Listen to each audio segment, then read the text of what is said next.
Kobe, despite throwing everything they could at the car, are you surprised that it still wasn't enough to get Graham Rahal into the race? And how well do you think he's handled disappointment? I know you were predicting that he might be the one to get bumped. Yeah, and I told Joe if he was giving out points for pick a winner, I should get 2 extra points because I correctly guessed the car that got bumped and I correctly guessed the pole sitter and got a little bump day right. But I'm actually more surprised that Jack Harvey made it work. It's like one of those things, like it's like 1 in a million shot of working. I was when he went out for the third and final time, I was like, what is he doing? I said, this is just an attempt of desperation. There's no way Jack Harvey is going to get into this race. I even said in our group chat, goodbye, Jack Harvey, because I assumed that was it, and it was not going to happen.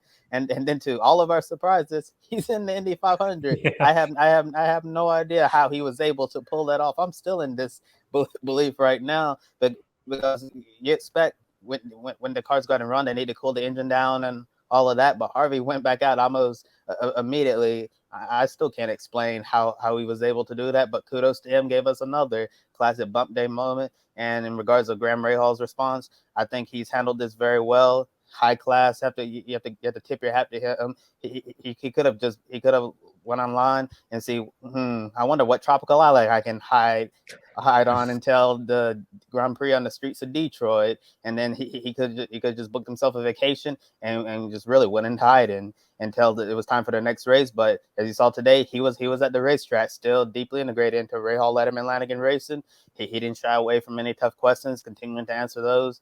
And I think Graham Rahal, he handled this extremely well, and he should really be proud of himself, because I know this wasn't an easy moment as well, especially being one of the big name IndyCar drivers and driving for this Rahal, Letterman, Lanigan team and all your sponsors as well. Now, hold on, Josh. I want to get your answer on this. I do understand we have some breaking news, but I want to finish this question before we get into that, because I know you were in the commentary box with Josh T and with Matthew Owens, who I see here in the chat watching our stream as well. You guys couldn't believe it. I know Matthew was saying, you can go back out, but it's really going to be in vain because they haven't had time to cool the engine down. And despite that, he was able to find some speed and bump his way into the field. What was your reaction to watching Jack Harvey make his way into the Indianapolis 500? Well, it's been viewed over 700 times by everybody on the Grid Network channel as well, because I know you and Joe uploaded the part of the commentary. Absolutely stunned, wasn't it, as well? That was absolutely unprecedented. I came up with, I thought, on the cuff, I came up with a brilliant line of Graham Rahal, the fortunate son, and for Jack Harvey, it's hit the road, Jack, and don't you look back. Aren't we all glad he did look back? He went straight out there with less than 2 minutes to go, got the green flag after the checkered came out.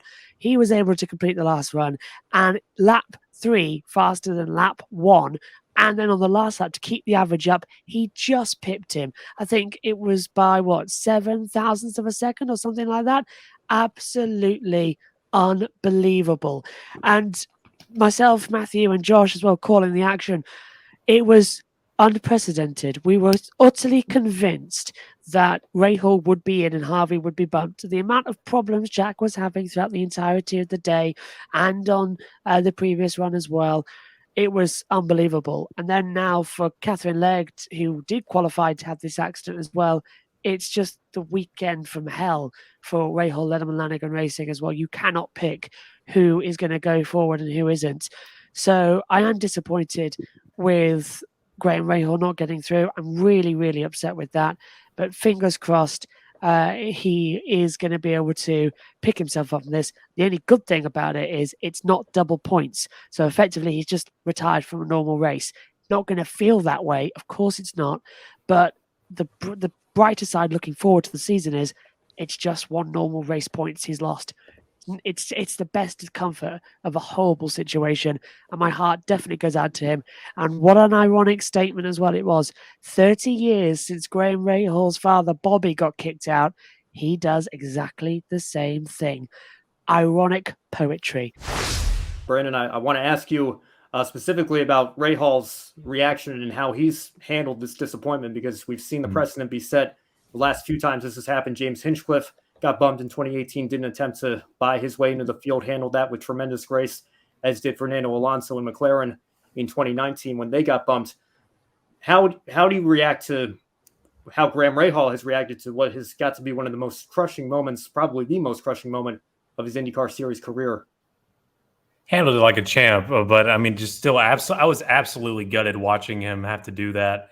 And of course, Marty Schneider doing the job he has to do, asking him the tough questions, not afraid to do that. Marty's experience, years and years of experience, but just not able to keep those emotions together. And it was really hard to watch on live TV, on Peacock. I'm not really sure where it was going at the time, but it was absolutely gutting to watch. And for Jack Harvey too, like even to make the 500, you still have to bump at what cost? You had to bump out your teammate. And so entire RLL team there, Bobby and everyone, was just sad. And Jack couldn't even muster a smile for being in the 500. It's so hard to watch. And I couldn't help hearing the voice of Jim McKay in my head, the thrill of victory and the agony of defeat. I mean, we saw all of it on full display. And unfortunately, I was there with the college program in 2019, but I had left that day on bump day because there was enough rain there in the morning time that I didn't think our services were needed for the afternoon, but sure enough, they were still going in the afternoon. So I ended up missing the brilliant Kyle Kaiser